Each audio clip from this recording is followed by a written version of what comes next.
बिस्मिल्लाहिर्रहमानिर्रहीम, अस्सलाम वालेकुम। प्रोग्राम न्यूज़ वन स्पेशल में मैं हूं जवाद कमाल। पीडीएम की आज एक और लंबी और तवील बैठक हुई, जिसके बाद सरबरा पीडीएम मौलाना फजलुर रहमान ने मीडिया से गुफ्तगू की और बताया कि आज बैठक में बात हुई कि गुज़िश्ता दिनों हुकूमत की जानिब से जो जॉइंट सेशन बुलाया गया था उसमें तो कानून साजी की गई है उसको मुस्तरद करते हैं। मौलाना फजलुर रहमान ने कहा चंद घंटों में हुकूमत की जानिब से 33 कवानीन पास करवाए गए, जो कि एक मजाक है और मुल्की सियासत में एक बार फिर से इस्तीफों की गूंज सुनाई दे रही है। जराए ऐसा बता रहे हैं। वैसे मौलाना फजलुर रहमान साहब ने कहा कि 6 दिसंबर को जो इजलास होगा उसके बाद बड़े और अहम फैसले करने जा रहे हैं। बड़े फैसलों का उन्होंने खासतौर पर जिक्र किया। तो खबरें ये बता रही हैं, जराए ऐसा बता रहे हैं कि मौलाना फजलुर रहमान साहब इस्तीफ़ों के मामले पर बात करना चाह रहे हैं। अपनी जो जो उनकी हम ख्याल जमातें हैं, पीडीएम में शामिल जमातें, उन्हें मना रहे हैं कि इस्तीफ़े दिए जाएंगे और या फिर लॉन्ग मार्च, मतलब आखिरी हद तक हुकूमत के खिलाफ अब पीडीएम जाने के लिए तैयार है। क्या इस बार पाकिस्तान डेमोक्रेटिक मूवमेंट किसी बड़े फैसले से पहले मुत्तहिद रहेगी और बड़े फैसले के बाद भी मुत्तहिद रहेगी? ये एक बड़ा और अहम सवालिया निशान है। इस पर बात होगी क्योंकि पीडीएम हुकूमत के खिलाफ किस हद तक जा सकती है, इस पर ही प्रोग्राम में बात होगी। इसके अलावा आगे चलकर प्रोग्राम में हम बात करेंगे आज एफबीआर की ट्रैक एंड ट्रेक निज़ाम से वज़ीर आज़म पाकिस्तान इमरान खान ने खिताब किया और इस खिताब के दौरान प्राइम मिनिस्टर साहब ने बिल्कुल वाज़े अल्फाज में कह दिया कि मुल्क चलाने के लिए पैसा नहीं है और जो माजी में हुकूमतें थी उन्होंने कर्जे लिए, जिन्होंने कर्जे लिए उनके खिलाफ कार्रवाई होनी चाहिए। तो जो मौजूदा हुकूमत है, कर्जे तो उसने भी बहुत ज़्यादा ले लिए हैं। किस हद तक प्राइम मिनिस्टर का मुतालबा दुरुस्त है, इस पर बात होगी। प्रोग्राम के आखिर में हम बात करेंगे इलेक्शन ट्रिब्यूनल ने एक बड़ा फैसला दिया है। 196 में दोबारा गिनती का हुक्म दे दिया। 30 दिन के अंदर दोबारा गिनती करवाई जाए और पीपी रहनुमा एजाज जाखरानी ने 2018 में दरख्वास्त दी थी। और इस हल्के से आपको बताएं कि वजीर बराए प्राइवेटाइजेशन मियां मोहम्मद सोमरो, जो जिनका ताल्लुक वफाकी जमात से है, वो इस हल्के से मुंतखब हुए थे। अब जो दोबारा गिनती होगी, क्या हुकूमत को कोई बड़ा झटका लग सकता है इसमें? इस पर प्रोग्राम में बात होगी। अपने मेहमानों का आपसे तारुफ करवाऊंगा। पाकिस्तान तहरीक इंसाफ से रहनुमा उस्मान सईद बसरा साहब ने हमें स्काइप पर ज्वाइन किया। सर, बहुत शुक्रिया अपना कीमती वक्त हमें देने के लिए। पाकिस्तान मुस्लिम लीग नून के मरकजी रहनुमा गौस मोहम्मद खान न्याजी साहब हमारे साथ टेलीफोन लाइन पर मौजूद होंगे। सर, आपका भी बहुत बहुत शुक्रिया प्रोग्राम में वक्त देने के लिए। पीपल्स पार्टी के रहनुमा गयान चंद साहब भी हमें स्काइप पर ज्वाइन कर रहे हैं। मैं गौस न्याजी साहब आपसे आगाज करना चाहूँगा। बड़े और अहम फैसले होने जा रहे हैं, किस हद तक पीडीएम जा सकती है हुकूमत के खिलाफ? बिस्मिल्लाहिर्रहमानिर्रहीम। पीडीएम, देखो जी, पीडीएम जब तक ये हुकूमत ख़त्म नहीं होती, पीडीएम इंशाल्लाह अपनी जदोजहद जारी रखेगी और इस्तीफों का ऑप्शन इस पे गौर हो रहा है और ज़्यादा बहस इस चीज़ पे हो रही है कि इस्तीफे पहले दिए जाए, बाद में लॉन्ग मार्च किया जाए, या पहले लॉन्ग मार्च किया जाए या बाद में इस्तीफे दिए जाए। तो इंशाल्लाह अभी जो 6 दिसंबर को हमारा इजलास होगा, अभी कुछ मेरे ख्याल में कोई थोड़ा सा होमवर्क इसलिए रहता है कि कुछ डेवलपमेंट्स हो रही हैं, जिस तरह ऑडियो वीडियो आ रही हैं, तो वो ऑडियो वीडियो जो है वो शायद अगले चंद दिनों में और भी आएंगे। तो उसके बाद को जो देखो कि फिलहाल तो ऑडियो आई है सर, वीडियो भी आ रही है? वीडियोज भी आ रही हैं और उसमें उस देखते हैं कि उसमें कोई इदारे उस पर एक्शन लेते हैं कि नहीं। देखो, ये बहुत बड़ा एक इल्ज़ाम है और बहुत बड़ी एक चीज़ वीडियो ऑडियो आई है जिसकी फोरेंसिक भी हो गई है। तो उसके बाद जो नवाज शरीफ साहब को या मरीम को जो सजाएं दी गई हैं, उनकी कानूनी हैसियत कोई भी नहीं रहती। तो उसके लिए हम देखेंगे कि क्या उस पर कोई इदारा को एक्शन लेता है कि नहीं लेता है। उसके मुताबिक अमल बना के फिर इंशाल्लाह लॉन्ग मार्च करेंगे और इस हुकूमत को चलता करेंगे। और दूसरी जो एक हम जो अपीलें करने जा रहे हैं उस पर भी गौर हुआ कि जो मौजूदा जो एक कानून साजी जिस तरीके से की गई और जिस समय इत्तेहादी जमातों को गन पॉइंट पे ज़बरदस्ती वोट दिलाया गया और उन्होंने सोशल मीडिया पे और इलेक्ट्रॉनिक मीडिया पे उसका इजहार भी किया है कि हमें लाया गया है, तो उस पर भी जो है उसको हम चीज़ को कोर्ट में ले जाएंगे और तो कोर्ट से तवक्को ये जो रखेंगे कि आपने जिक्र किया गन पॉइंट पर लाया गया या ले जाया गया, ये भी प्रूफ कर लेंगे आप लोग कोर्ट में? कुछ स्टेटमेंट्स तो आपने दिखे हैं कि जी हमें जी लाया नहीं गया, लाया गया है और एहतमाम से लाया गया है। और एहतमाम तो तंजन उसने कहा था एक मैंने साहब ने, तो उस पर जब उसको उस कि कोर्ट में बुलाया जाएगा तो वो कहेगा कि मुझे बुलाया, कि किसने बुलाया और किसने बुलाया। क्योंकि चंद दिन पहले तो इत्तेहादी जमातें सारी इनकारी थी, फिर उनको फोन गए और फिर किसी बात वो राजी हुए। तो उस पे कोर्ट देखो उस पे क्या एक्शन लेती है या कोई उस पे, तो ये वफाकी वज़रा सारे ने मुलाकातें भी की उन जमातों के रहनुमाओं से। वफाक से जो जमात है पाकिस्तान तहरीक इंसाफ, उसने कोशिशें भी की उन जमातों से अलग-अलग मुलाकात की। खालिद मकबूल सिद्दीकी साहब का वफ्द वज़ीर आज़म से मिला, खालिद मकबूल सिद्दीकी साहब की सरबराही में MQM का काफ़िले के वफ्द ने मुलाकात की। ये मुलाकातें भी तो हुई ना सर, इन्हें कैसे नज़रअंदाज किया जा सकता है? कि मुलाकातें में से मुलाकात कर लेने से कुछ भी नहीं। वो खुद मानते हैं, जो जो पार्लियामेंटेरियन है वो कहते हैं कि हमें फोन आया। देखो ना, आप उस पे अगर जो आमिर लियाकत हैं, जो भी हैं जिन्होंने स्टेटमेंट दी है, तो उसकी क्या, वो PMQ का हिस्सा ही है ना, उन्हीं की टिकट पे ही बने हैं। तो फिर नहीं, मेरे पाकिस्तान ख्याल में, तहरीक इंसाफ के टिकट पे बने सर वो 2018 के इंतखाबात। अच्छा इस पे बने हैं तो फिर आप उनके अपने मतलब बंदे भी जो है, जो तरीके इंसाफ के हैं, वो भी मतलब वोट नहीं देना चाह रहे थे, क्योंकि इस किस्म की कानून साजी हर लिहाज से जमहूरियत के खिलाफ है। तो हम देखेंगे कि कोर्ट किस पे क्या एक्शन आता है, जो बाकी इदारे क्या करते हैं। इसके बाद 6 को जो मीटिंग होगी, और हो सकता है कि उसमें मियां साहब की वापसी का भी कोई ऐलान हो जाए या कोई इस अच्छा, तरह हो जाए। हाँ जी, ये आप बड़ी खबर दे रहे हैं। मियां हाँ साहब जी, वापस हाँ जी, मतलब इस शायद साल या अगले साल के लिए आने वाले चंद महीनों में ऐलान करेंगे? 2023 के इंतखाबात हैं उसके आसपास आएंगे? नहीं, मुझे लगता है कि इंशाल्लाह अभी तो तय तो होना है, 1-2 महीने के अंदर ही मुस्तकबिल करीब में? इंशाल्लाह, मुस्तकबिल करीब में इंशाल्लाह। बसरा साहब, मियां साहब पाकिस्तान वापस आ रहे हैं मुस्तकबिल करीब में, ये नियाजी साहब ने बता दिया है कि ये इस तरह का कोई बड़ा ऐलान होने जा रहा है और इस्तीफे भी ये लोग देने वाले हैं हुकूमत के खिलाफ। हुकूमत कैसे चलाए, बगैर अपोजिशन के आप लोग कैसे हुकूमत चलाएंगे? अच्छा, बिस्मिल्लाहिर्रहमानिर्रहीम। गौस नियाज़ी साहब उम्र में मुझसे बड़े हैं और माशाल्लाह से सीजनल पॉलिटिशियन भी हैं, लेकिन जिस तरह की वो गुफ्तगू फरमा रहे हैं, जिनको ये मालूम नहीं है कि आमिर लियाकत खां जो हैं उन्होंने इलेक्शन MQM से लड़ा है या आमिर लियाकत ने इलेक्शन पाकिस्तान तहरीक इंसाफ से लड़ा है, तो ऐसे ये बसरा साहब स्लिप ऑफ टंग हो जाती है, ये कोई इतना बड़ा मसला नहीं है।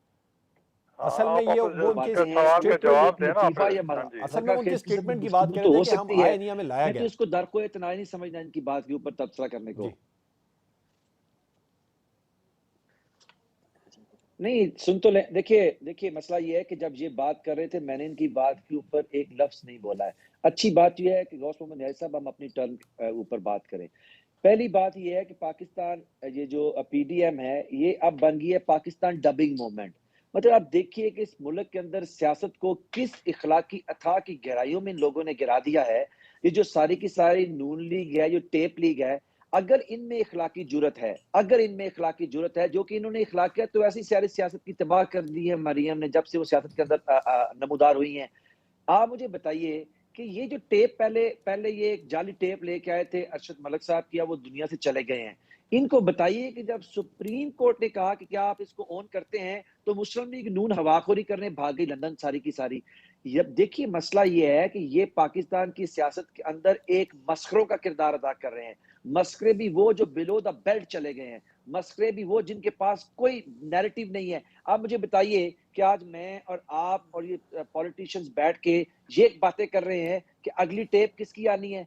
तमाम टेपें जाली, तमाम गुफ्तगू जाली, और जिसको भी ये कह रहे हैं फोरेंसिक करवा के लेके आए हैं, भाई फोरेंसिक ये करवा के लेके आए कि क्या ये टेप एक सीक्वेंस के अंदर है। ये कोई फोरेंसिक नहीं है कि वो जनाब साकिब निसार की बात।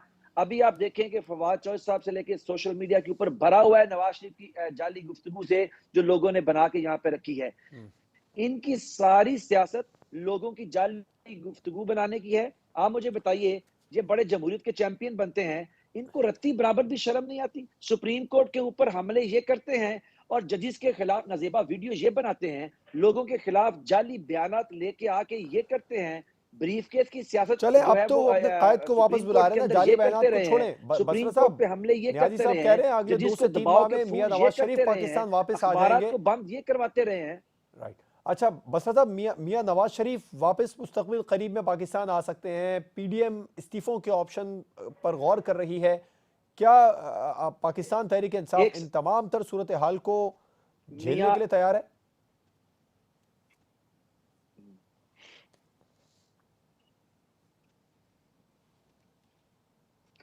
मैं आपको पहले हेलो। बताऊं, मैं आपके प्रोग्राम में तवातुर से ये कह रहा हूं, आज 3 साल हो गए हैं। ये पीडीएम का चूहे बिल्ली का जो खेल है ना, अब ये एक टॉम एंड जेरी कार्टून बन गया हुआ है। अब तो लोगों ने इस पे हंसना भी छोड़ दिया है। अब तो बच्चों ने भी इसका मजाक बना लिया इस टॉम एंड जेरी शो का। 3 साल हो गए हैं। मौलाना आ रहा है, मौलाना बंदे ला रहा है, मौलाना धरने दे रहा है, हुकूमत जा रही है, इत्तेहादी भाग रहे हैं, नवाज शरीफ आ रहा है। पहले तो इनसे ये पूछिए कि कभी कहते दिसंबर में हुकूमत जा रही है, हम जनाब वो तिया पांचा कर रहे हैं, आर पार कर रहे हैं, इस्तीफे दे रहे हैं, फिर पीडीएम टूट गई, फिर ये भाग गए। ये पीडीएम एक बारमती का कुनबा है, और जिस नवाज शरीफ का नाम लेके हमें सियासत के अंदर उसको रेलिवेंट रखने की कोशिश की जा रही है, कोई शर्म इनको नहीं आती कि इलाज के नाम पे वो आदमी भागा, और आज ये टीवी के ऊपर बैठ के कह रहे हैं कि फैसला हो जाएगा, वो कब वापस आएगा। आज ये बात तो आपके प्रोग्राम में तय हो गई कि वो बीमार नहीं है, वो इलाज करवाने नहीं गया हुआ, वो पाकिस्तान के निजाम को चकमा दे के डरपोक आदमी भाग गया हुआ है, 40 संदूकों वाला मफरूर इश्तारी। और जब ये समझेंगे कि सियासत के अंदर उसकी जरूरत है, जब एक कार्ड खेलना होगा सियासत के अंदर, उसको एक जिसको आप कहते हैं रहम का कार्ड खेलना होगा, उसको वापस बुला लेंगे।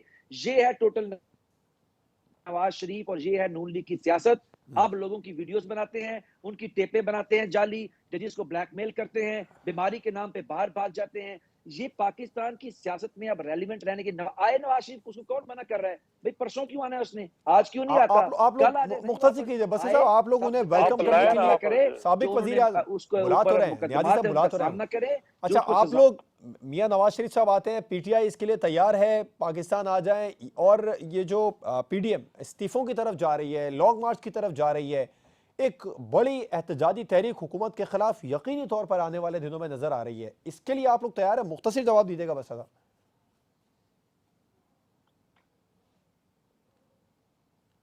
जवाद भाई, जब जवाद भाई, अगर पेशावर के अंदर पीडीएम और मौलाना डीजल का आप जो इज्तिमा अभी पिछले हफ्ते में हुआ है, उसकी तस्वीर चला देना कभी आपने स्क्रीन के ऊपर, उसकी तस्वीर चला दें तो मैं मान जाऊंगा ये एहतजाज कर सकते हैं। और 50 लोग तो ये इकट्ठे नहीं कर सकते। चोरों के साथ कोई नैरेटिव नहीं है, कौम इनके साथ नहीं है। 25 को जमातें लिए फिरते हैं, रीजन की सारी जमातें हैं, नून लीग सेंट्रल पंजाब की जमात है, पीपल्स पार्टी जुबना सिंध की जमात है, ये पाकिस्तान की सबसे बड़ी जमात तहरीक इंसाफ को चैलेंज कर सकते हैं। नैरेटिव क्या है इनका कि चोरी को तहफुज दे, नैरेटिव क्या है जजिस को गालियां दे, नैरेटिव क्या है फौज को गालियां दे, नैरेटिव क्या है, क्या मतलब नैरेटिव है? आपको यकीन है ये पाकिस्तान की लोग आ इदारों को नहीं मिलान सकते, करें, अगर आ गए पाकिस्तान की फिर इदारों पे क्या हमला होगा? करें, नैब को बंद चले, कर दे, बस सवाल साहब ना आपको करें, पॉइंट है, मनी गयान ट्रेल ना चंद साहब, पूछें। ये नैरेटिव है। ऑपोजिशन का एक बड़ा इत्तेहाद हुकूमत के खिलाफ एहतजाज करने के लिए तैयार है, इस्तीफों का ऑप्शन भी ज़ेरे गौर है। अगर इस्तीफों का ऑप्शन एहतजाज में, तो फिलहाल ऐसा लग रहा है पाकिस्तान पीपल्स पार्टी पीडीएम के साथ नहीं है, लेकिन अगर इस्तीफों का ऑप्शन जो इन हाउस तब्दीली की बात है, जिसकी पीपी बात करती है, तो क्या आप लोग पीडीएम के साथ खड़े होंगे?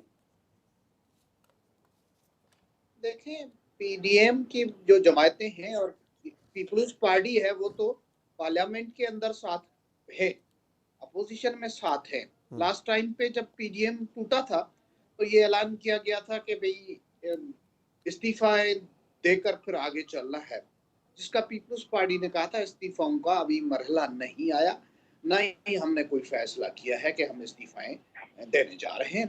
लेकिन लॉन्ग मार्च के लिए पीपल्स पार्टी तैयार थी और कर रही थी। इस दफा दोबारा पीपल्स पार्टी और बाकी पीडीएम के जो रहनुमा हैं उनके बीच में बात हुई है। जो भी लीडरशिप फैसला करेगी पीपल्स पार्टी उसके लिए तैयार है। लेकिन जहां तक अब आज की हुकूमत का ताल्लुक है, ये तो जिस तरह से वो कहा गया ना कि हम आए नहीं, हमें लाया गया है, तो ये तो लाए गए हैं। ये लाए गए हैं तब तक रहेंगे जब तक वो लाने वाले उनको बिठा के रखते हैं सिलेक्टेड। ये इस हुकूमत की रिट अब ये जाकर बची है कि पार्लियामेंट के अंदर एक ज्वाइंट सेशन बुलाकर ये भाग जाते हैं, 2-4 दिन मिन्नतें करते हैं, अपने अलाइज को मनाते हैं, अपने पार्टी के लोगों को मनाते हैं, तब जाकर एक सेशन होता है जिसमें भी जिस तरह की हरकतें ये करते हैं। गिनती सही कहीं नहीं की जाती है, गिनती का ऐलान करके फिर एग्जिबिट में गुजारा किया जाता है। कुछ दिन पहले सेनेट में क्या हुआ, ये इस ताड़ में बैठे हुए थे, ये देख रहे थे कि अपोजिशन के मेंबरान किस टाइम पे जरा कम होते हैं तो हम कानून साजी कर लें। तो ये हुकूमत कैसे चल रही है, कितना दिन चल सकती है, वो मैं समझता हूँ कि हुकूमत तो बाकी बची नहीं है। लेकिन इनके आने से जो तबाही मची है, इनके आने से जो मुल्क जिस बहरान में खड़ा है, जहाँ पे इदारों को खुद मुख्तारी की बात करते थे, कौन से इदारों को खाद गुजारे, इलेक्शन कमीशन पे ये चढ़ पड़े हैं, पार्लियामेंट की इज्जत ये नहीं करते हैं। आजाद मीडिया का होना बहुत जरूरी है, उस आजाद मीडिया की इन्होंने क्या कदर की है। तो हर महज पे, फॉरेन महज पे इनकी क्या पोजीशन है, कभी पैसे मिलते हैं फिर वापस लिए जाते हैं, IMF किन शराइत में हमें पैसे दे रहा है, और उनकी उसकी कीमत जो है वो पूरे की पूरी कीमत जो है वो लोग अदा कर रहे हैं।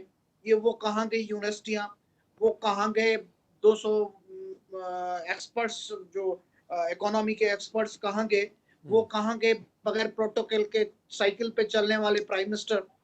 ये तो एक माफियाज का अड्डा बना हुआ है बनी गाला, और उन सब से ये बटोर रहे हैं। चीनी चोरी के पैसा भी बटोरे जा रहे हैं, गंदम की स्मगलिंग का भी पैसा बटोरा जा रहा है।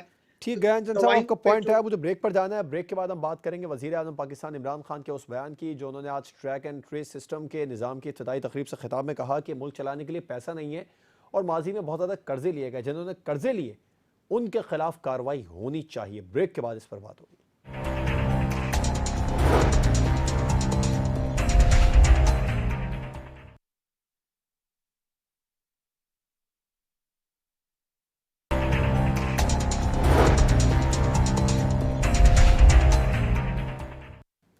Welcome back. वज़ीर आज़म पाकिस्तान इमरान खान ने आज कहा कि मुल्क चलाने के लिए पैसा नहीं है, कर्जा लेना पड़ता है और माजी में हुकूमतों ने कर्जे लिए वो जिम्मेदार हैं, उनके खिलाफ कार्रवाई होनी चाहिए। न्याजी साहब, वज़ीर आज़म दुरुस्त मुतालिबा कर रहे हैं। अब देखो ना, ये इतने बेशरम लोग हैं, ढीठ लोग हैं। अभी जो पहले भी उस्मान बसरा साहब थे जो जोन्स भी थे, वो कह रहे थे कि इन्होंने जजेस की वीडियो बनाई है। भाई जजेस की वीडियो हमने नहीं बनाई, आपने बनाई है। जो अरशद मलिक की वीडियो थी वो 2004 में बनी थी। उस वक्त किसकी हुकूमत थी? यही वो ज़रा थे जो इस वक्त इनके साथ हैं, वो उस वक्त मुशर्रफ की काबीना में थे, उन्होंने वीडियो बनाई थी। और नायब चेयरमैन की जो वीडियो किसने बनाई है वो हमने बनाई है। मतलब इतने बेहया लोग हैं कि सारी बातें खुद करते हैं, इल्ज़ाम अपोजिशन पे देते हैं। तो ऐसे तो लोगों को आप बुलाया ना करें या हमें ना बुलाया करें, सिवाय गाली गलौज के पास कुछ होता नहीं है। बाकी जहाँ तक इमरान खान की बात है, कर्जों की बात है, कि चलो हमने कर्जे लिए तो आपने कितने लिए कर्जे? मतलब जितने हमने 5 साल में कर्जे लिए, इन्होंने 2 साल में कर्जे ले लिए, और कर्जे आप इनको देता कोई नहीं है। IMF ने 1 अरब रुपए, 1 अरब डॉलर का कर्जा रोका हुआ है। वो कहते हैं कि जो 170 अरब हमने कोरोना के मद में दिए थे उसका हिसाब दो। वो सारा ये खा पी गए हैं, कभी किस प्रोग्राम में, कभी किस प्रोग्राम में। आवाम को तक कुछ पहुंचा नहीं है। अगर 170 अरब रुपया आवाम में तकसीम होता तो इतनी महंगाई ना होती। तो मेरा मतलब है कि और फिर कहते हैं जी हुकूमत चलाने के लिए पैसा नहीं है। इतने आप कल तो आप इतने शोखियां मार रहे थे कि जी FPR ने रिकॉर्ड कलेक्शन किया, मुबारकबाद दे रहे थे, आप उस पर ट्विटर पे शेयर कर रहे थे कि हमने रिकॉर्ड इनकम किए। किधर गए वो पैसे? जो इतनी महंगाई है, टैक्स पे आप रहे हैं। आप फिर जो लेवी जो कह 40 रुपए हम बढ़ाएंगे 4 रुपए पर महीने के हिसाब से, तो हवा में और महंगाई का तूफान है और लोग तो मायूस हो तो चाह रहे हैं। हम जो जरा लेट करें, हम कह रहे हैं कि लोग अच्छी तरह एक्सपोज हो जाएं। इन्होंने जो बीज बोया है वो अगले चंद माह में आपको नजर आ जाएगा कि इन्होंने हुकूमत के साथ किया क्या है। इनने मुल्क को किस तरह लूटा है। लूटने की एक मिसाल कायम की है जिसको ऐसा आप देखेंगे कि दिसंबर के आखिर उसके रिजल्ट सामने आ जाएंगे। कितने चीनी स्कैंडल, आटा स्कैंडल, पेट्रोल स्कैंडल, मतलब कोई हद नहीं है इनकी चीज। और चीजें 3 गुना, 4 गुना, 5 गुना बढ़ गई हैं, और फिर इनको शर्म नहीं आती। फिर कहते हैं जी अपोजिशन ने इतने कर्जे लिए थे, अपोजिशन ने जो है करप्शन की है। करप्शन के बादशाह तो आप हैं। आपको हुकूमत नहीं करनी आती थी तो क्यों डींगे मारते थे कि हमारे पास 200 एक्सपर्ट हैं जो 200 अरब डॉलर बाहर पड़े हैं? तो कहने का मतलब ये है कि ये आप देखो ना, प्राइम मिनिस्टर साहब नाराज हो रहे हैं कि ये अपोजिशन ने कर्जे ले लिए। तो आपने क्यों 18,000 रुपए कर्जे लिए? वो किधर गया? कोई एक मेगा प्रोजेक्ट बता दें कि हमने यो काम किया है, सिवाय सोशल मीडिया के और इफ्तिताई तख्तियां लगाने के। प्रोजेक्ट होता है जेल में और तकरीब हो रही थी प्राइम मिनिस्टर हाउस में। ये कौन सा कोई इफ्तिताह का तरीका है कि हम ये नहर बना रहे हैं, हम ये कर रहे हैं, वो कर रहे हैं, यूनिवर्सिटी बना रहे हैं? इतनी हिम्मत है पब्लिक में, जाओ और लोगों को फेस करो। जरा मार्केट में जाके देखो, जिस तरह के लोग इनको गालियां दे रहे हैं, सलवाते दे रहे हैं, आप तो बददुआएं दे रहे हैं। तो मेरा इनसे के खान साहब को अपने गिरबान में झांकना चाहिए और मुल्क में एक सियासी जो है ना एक कंसेंसस डेवलप करे ताकि मुल्क पे स्टेबिलिटी आए। जब सियासी तौर पर स्टेबिलिटी आएगी तो फिर मुल्क हमारा तरक्की भी करेगा, इन्वेस्टर भी आएगा। जो इन्वेस्टर इस वक्त यहाँ से भाग रहा है वो क्योंकि बांग्लादेश में अभी पिछले महीने $37 करोड़ हमारे पाकिस्तानी बिजनेसमैन ने बांग्लादेश में इन्वेस्ट किए हैं कि वहाँ तो पॉलिटिकल स्टेबिलिटी है, कुछ सुकून है, कुछ सिक्योरिटी है। कि हाँ तो मैं नहीं छोड़ूंगा, मैंने ये करूंगा वो करूंगा।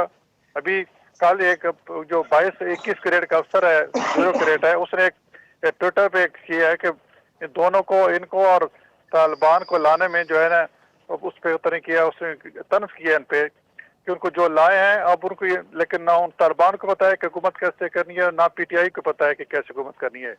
अब ये ब्यूरोक्रेसी का अंदर ये ब्यूरोक्रेट्स है वो बेचारा अंदर का अपना हाल लोगों के साथ शेयर करता है कि हमें भी गालियां न दें, ये सारे में पीटीआई वाले कुछ नहीं करने दे रहे, तो ताकि लोगों तक अपना पैगाम पहुंचा रहे हैं। बसरा साहब, नियाज़ी साहब कह रहे हैं कि हम लोग डिले इसलिए कर रहे हैं एहतजाज करने में या हुकूमत के खिलाफ जाने में कि आप लोगों को ज़्यादा से ज़्यादा एक्सपोज किया जा सके। और कर्ज़ों की जहाँ तक बात है, जिस पर प्राइम मिनिस्टर साहब ने कहा कि कर्ज लेने वालों को सजाएं मिलनी चाहिए, तो पाकिस्तान तहरीक इंसाफ की मौजूदा हुकूमत ने भी तो कर्ज लिया, जितना इन्होंने 5 साल में लिया उतना पाकिस्तान तहरीक इंसाफ से 3 सालों में ले लिया बैरूनी कर्जा।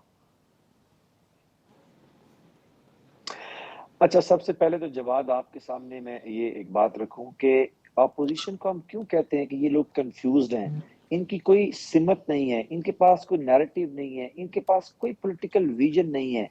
उसकी वजह यह है कि अभी एक पहले चंक में गौस नियाज़ी साहब कह रहे थे कि हमने तलवारें निकाल ली हैं, घोड़े मैदान में उतर चुके हैं, हम दश्त तो दश्त हैं, दरिया भी नहीं छोड़ेंगे, इस हुकूमत को चलने नहीं देंगे, और पीडीएम निकल आई है और जल्द से करेंगे। अभी अगले चंक में कह रहे हैं कि हम इनको टाइम देंगे, इनको एक्सपोज करेंगे। पहले ये फैसला कर लें, देंगे नहीं, वो कह रहे हैं कि अगर ऐसा हो रहा है डिले तो आप एक्सपोज हुकूमत को करना चाहते हैं। ये क्या चाहते हैं कि हम ये हमारे खिलाफ तहरीक चलाएंगे। मसला ये है कि क्योंकि इनके पास सिरे से कोई लीडरशिप मौजूद नहीं है, जो सो कॉल्ड लीडरशिप थी वो मुल्क से भाग गई हुई है चोरी करने के बाद, सजाएं लेने के बाद। इनको मालूम ही नहीं है ये करना क्या चाहते हैं। पीपल्स पार्टी इस्तीफे नहीं देना चाहती, नून लीग पंजाब की जो अपोजिशन लीडरी है वो छोड़ना नहीं चाहती, मरकज से ये इस्तीफे देना नहीं चाहते, निकलना ये नहीं चाहते, कभी कहते हैं हुकूमत को टाइम देंगे। ये बेचारों को पता ही नहीं भानुमति के कुनबे को ये करना क्या चाहते हैं। यानी कि आपके प्रोग्राम के अंदर 2 चंक के अंदर दोनों में मुख्तलिफ स्टैंड है, ये करना चाहते हैं, ये नहीं करना चाहते, नंबर 1। दूसरी बात यह है कि पाकिस्तान आजाद हुआ 1947 के अंदर। 1947 से लेके 2008 तक पाकिस्तान का मजमूई बैरूनी कर्जा 6000 अरब रुपया था। ये डॉक्यूमेंटेड चीज है, ये कोई मरियम की कोई ऑडियो टेप नहीं है जाली जो मैं आपको बता रहा हूँ, जाली फिगर नहीं है, ये इसहाक डार के फर्स्ट फिगर नहीं है, ये डॉक्यूमेंटेड है कि पाकिस्तान का कर्जा 1947 से लेके 2008 तक 6000 अरब रुपया था। इसमें सारा पाकिस्तान बना, डैम बने, मोटरवेज बनी, हवाई अड्डे बने, पाकिस्तान का सारा इंफ्रास्ट्रक्चर बना, इदारे बने। फिर 2008 से लेके 2018 तक 2 हुकूमतें आई, सलीमुल्लाह और कलीमुल्लाह की बदतरीन पाकिस्तान में करप्शन की हुकूमतें, पीपल्स पार्टी और नून लीग। पाकिस्तान से बाहर जायदादें बनाने वाले बेनामी होल्डर ये लोग, इन्होंने पाकिस्तान को 10 साल के अंदर 31,000 अरब रुपए का मकरूज बनाया। तो क्या कौम पूछेगी नहीं कि आप हमें बताइए कि 25,000 अरब रुपया 10 सालों में कर्जा लिया और पूरे पाकिस्तान की हिस्ट्री का कर्जा 6,000 अरब रुपया था, पूरा पाकिस्तान उसके अंदर बना। तो लोग सवाल, आपकी जायदादें बनी, मनी ट्रेल आपने नहीं दिया, लंदन में आपकी जायदादें बनी, दुनिया में आपके कारोबार फैल गए, कोई मनी ट्रेल पाकिस्तान तहरीक इंसाफ की हुकूमत ने 3 सालों में कितना कर्जा ले लिया बसरा साहब? लेकिन पूछो इनसे ना, पाकिस्तान तहरीक इंसाफ की हुकूमत ने बैरूनी कर्जे में कितना इजाफा किया 3 सालों में? देखिए, मैं आपके सामने वो फिगर रखने लगा हूं, लेकिन आपकी आवाज मुझे कम आ रही है। जी जी। पहले तो हम ये पाकिस्तान की कौम सवाल करती है, ये सो कॉल्ड तजर्बाकार लोग हैं, ये जो पीआईए के साथ पाकिस्तान स्टील मिल मुफ्त दिया करते थे, ये किस मुंह से पाकिस्तान में मुआशरत की। बसरा साहब, आपका पॉइंट है, मैं असल में आपसे जानना चाहता हूं, मैं सवाल को दोबारा रिपीट कर देता हूं। आपने कर्जे गिनवाए 2018 से 2008 से 18 तक के, और पाकिस्तान के 1947 से लेकर अब तक के। 2018 के बाद से 2021 तक कितने कर्जों में इजाफा हुआ पाकिस्तान के बैरूनी कर्जों में? हमारे इन 3 सालों के अंदर हमारे इन 3 सालों के अंदर 16,000 अरब रुपया कर्जा लिया गया उन कर्जों को चुकाने के लिए जो इन्होंने लिया था, और उसमें से 11,000 अरब रुपया हम वापस किया है। अच्छा, ये 16,000 एक्सक्यूज अरब पीएमएलएन रुपया भी तो दे लिया, सकती है कि पीपी के 11,000 दौर का लिया अरब हुआ रुपया कर्जा वापस वापस किया। किया। हम 4,000 अरब रुपए का अब तक कर्जा है जो पाकिस्तान तहरीक इंसाफ की हुकूमत में है, वो भी हम सूद की मात्रा में अदा कर रहे हैं। ये बिल्कुल आपको मैं क्लियर बता दूं, ठीक है जी। क्लियर ही झूठ बोल रहे हैं आप, इस तरह नहीं है जितना कर्ज आप बता रहे हैं। देखिए न्याजी साहब, मसला क्या है? मसला ये है न्याजी साहब, मसला मुझे कि पता है, आपने उम्र में झूठ बड़े हैं, फिर आप कहेंगे जी फलाने को टीवी पे ना बुलाया करें, फलाने को बुलाया करें। हमें ना बुलाया गया, आपने ये सच टाइम कौन सा पेश बोला है? करते भाई, हमारा अच्छा भी अच्छा, चाहिए। न्याजी साहब मैं आऊंगा आपकी तरफ, पहले जरा बस्सा साहब को तो लेकिन पॉइंट। मैं एक ही आपको बयान फिगर है बता रहा हूँ कि आप कि इसको यही वेरीफाई होता कर है। सकते हैं, अभी झूठ ऑनलाइन बोल के चले बैठ के जाना गूगल कर और लीजिए। कि आप चलिए ठीक है ठीक है, मैं आप लोगों की तरफ वापस आता हूँ। जरा ज्ञान चंद साहब आप का भी, गूगल कर लीजिए भाईजान, गूगल कर लीजिए। ज्ञान अगर चंद आपको कोई साहब की टेक्नोलॉजी तरफ इस्तेमाल आते हैं। करना थी, रोज ज्ञान चंद जाली बना साहब, लेते हैं ये पाकिस्तान पीपल्स पार्टी के दौरे हुकूमत में भी बैरूनी कर्जे में इजाफा हुआ। प्राइम मिनिस्टर साहब ने आज कहा कि कर्ज लेने वालों को सजाएं मिलनी चाहिए। तो प्राइम मिनिस्टर को भी सजा मिलनी चाहिए। यकीनन 16,000 अरब जो इन्होंने लिए हैं उनकी सजा तो उनको मिलनी चाहिए।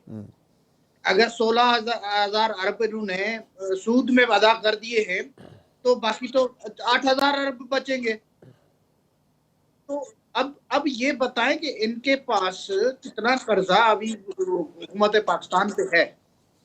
देखिए, ये लोग इस तरह से लोगों के आंखों में धूल नहीं झोंक सकते हैं। इन लोगों का मसला ही यही है कि ये बात करते हैं कि हम मुल्क को आगे लेके जा रहे हैं, लेकिन आगे नहीं ना जाइए, ये दलदल में फंसे हुए। जितना कोशिश करते हैं उतना ज्यादा ही फंसते जा रहे हैं, क्योंकि इनके पास वो सेंस नहीं है कि इस बहरान से निकला कैसे जाए। इन्होंने तो ऐलान किया था कि भाई हम universities prime minister house university बनाएंगे, गवर्नर हाउस पार्क्स बनाएंगे, वो तो नहीं बने। इनके पास इमरान खान को तो कहना चाहिए मुल्क का शाहूकार है। इन्होंने तो मस्जिद भी बेचती थी, भैंसें भी बेचती थी, फिर भी पैसा इनका पूरा नहीं हुआ। ये बगैर प्रोटोकॉल के चलते हैं, फिर भी पैसा पूरा नहीं हो रहा है। इन्होंने बहुत जो खर्चा कम करके मुल्क को मोशत को सहारा दिया, फिर भी मुल्क का खसारा पड़ता जा रहा है। ये झूठ पे झूठ जितना भी बोलेंगे उससे लोगों को तसली नहीं होनी है। लोगों का जीना जो है वो तंग हो चुका है। यहाँ पाकिस्तान में आधी से ज्यादा आबादी जो पॉवर्टी लाइन से नीचे चली गई है। लोग तो यकीनन पीडीएम अपना एहतजाज करेगी, पीपुल्स पार्टी अपना एहतजाज करेगी, ज्वाइंट अपोजिशन एहतजाज की तरफ जाएगी, तो और भी नुकसान होगा। अगर अपोजिशन सब्र करके बैठी हुई है तो एक तो इसको इनको एक्सपोज होना है, दूसरा ये है कि अगर बाकी बची खुची मईशत पे भी मुल्क को जैम कर दिया जाए तो बाकी क्या बचेगा। अब तो सिर्फ एक ही रास्ता है कहीं कि ऑपोजिशन इनको सबर चलता किया इसलिए जाए। तो नहीं करके बैठी कि उसके अपने अंदर ही इत्तेहाद नहीं है? नहीं सर, देखिए इनकी इनकी क्या बची है।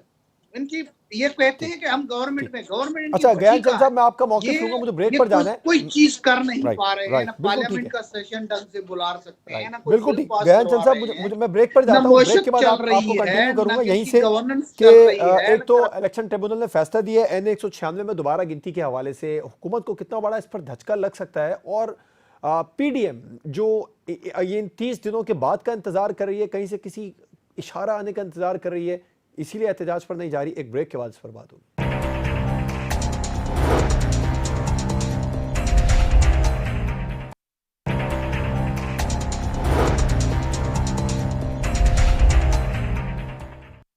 Welcome back. ज्ञान चंद साहब, मैं आपका मौकिफ लूंगा, मुझे इजाजत दीजिए मैं न्याजी साहब से पहले सवाल करूं। गौस मोहम्मद न्याजी साहब, एक तासुर है कि पाकिस्तान डेमोक्रेटिक मूवमेंट भी एहतजाज के लिए कहीं से इशारे का इंतज़ार कर रही है या कुछ हुकूमत के खिलाफ कोई ऐसा फैसला आने का इंतजार करी, जैसे कि अब NA 196 में दोबारा गिनती का हुक्म दिया 30 दिनों के अंदर। क्या ये 30 दिन तक का तो इंतजार नहीं कर रहे आप लोग कि देखें क्या फैसला आता है, फिर हम एहतजाज की तरफ जाएंगे, लॉन्ग मार्च की तरफ जाएंगे या फिर इस्तीफों की तरफ जाएंगे? नहीं, अभी तो फजलमान साहब से यही मौक़िफ़ है ना कि ये इस्तीफे और लॉन्ग मार्च का होगा तभी जाके इम्पैक्ट बनेगा। और अंदरूनी खाना पार्टी बैकडोर मामला जो है वो चला रहे हैं और हम कोशिश कर रहे हैं कि आप ही रिजाइन दें कि जिस तरह के हालात बन चुके हैं हमारे मुल्क के लिए। तो हमारा मुल्क तो जितना मतलब दलदल में धंसते जा रहे हैं कल को किसी और को हुकूमत मिले, किसी और पार्टी को, तो उससे सब हालात ही ना समझ सकें। तो इसलिए हम तो जो इसलिए थोड़ा टाइम गेन कर रहे हैं, और जो उन्होंने गलतियां की हैं और जो उन्होंने टाइम झूठ गेन, बोला सवाल है, यही है न्याजी साहब, टाइम गेन इसलिए तो नहीं कर रहे, कहीं से इशारे का इंतजार तो नहीं कर रहे? नहीं, ऐसी बात नहीं है, किसी इशारे का इंतजार नहीं करे। अच्छा, ठीक है। हम देख रहे हैं, हम जो देख रहे हैं कि जिन्होंने जो बीज बोया, जो करप्शन किया है, उसके रिजल्ट जरा 1-2 महीने अवाम और देख लें, क्योंकि कल कला ये नहीं कह सकेंगे कि हमने टाइम नहीं मिला, हमें तो ये किया था, तो साल बाद ये हो जाना था। इन्होंने इतने बड़े ब्लंडर किए हैं, करप्शन किए हैं कि आप अगले 2 महीने में आप देख लेंगे कि महंगाई के क्या हाल होता है। इनके तो करप्शन की किस जो तरह लोग अभी नहीं आए थे ऑपोजिशन के ज्वाइंट सेशन में, उनको आप लोग शोकॉज नोटिस देने जा रहे हैं, उसके बाद पार्टियों में इख्तलाफात तो नहीं हो सकते? हमारी पार्टी का तो कोई एबसेंट नहीं था, बाकी पीपल्स पार्टी के 3-4 थे, वो नोटिस देते हैं, वो उसकी शराबदीद पर है। हमारी तो हाजिरी हर दफा 100% हुई है, चाहे चेयरमैन सेट के खिलाफ। फैसला तो पीडीएम ने किया है, पीपल्स पार्टी तो पीडीएम में है ही नहीं। तो वहाँ जॉइंट अपोजिशन तो थी ना, तो वहाँ असेंबली में तो जॉइंट अपोजिशन है, तो वहाँ तो सारे इकट्ठे चलते हैं, सब ने इकट्ठा ही मौकफ होता है वहाँ। शहबाज साहब और बिलावल साहब सारे इकट्ठे ही चलते हैं वहाँ, तो एएनपी भी हमारे साथ होती है, बाकी सारे होते हैं। वो अली वजीर को तो ये लाए नहीं कि एक वोट अपोजिशन का और ज्यादा हो जाएगा। ठीक, आपका पॉइंट है। मैं मुख्तसर पॉइंट ही अब लेना चाहूंगा अपने दीगर मेहमानों का भी। बसरा साहब, 196 में दोबारा गिनती 30 दिनों में होती है, हुकूमत को कुछ झटका तो नहीं लग रहा है इसमें? मुख्तसर प्लीज। अच्छा, इसमें मैं आपकी खिदमत में अर्ज करूं कि वोटों का जो फर्क था जी 2018 के अंदर, मियां मोहम्मद सुमरो साहब ने जो वोट लिए हैं, उन्होंने 7,000 वोट पीपल्स पार्टी से ज्यादा लिए हुए हैं। निकालेंगे ये को 5-10 फर्क को, 1000 का फर्क हो, 200-300 का वो निकला करता है। ये जो 7,000 का फर्क है, ये अगले इलेक्शन अगर निकला तो निकलेगा, उससे पहले निकलेगा नहीं, ये कोई मसला नहीं है।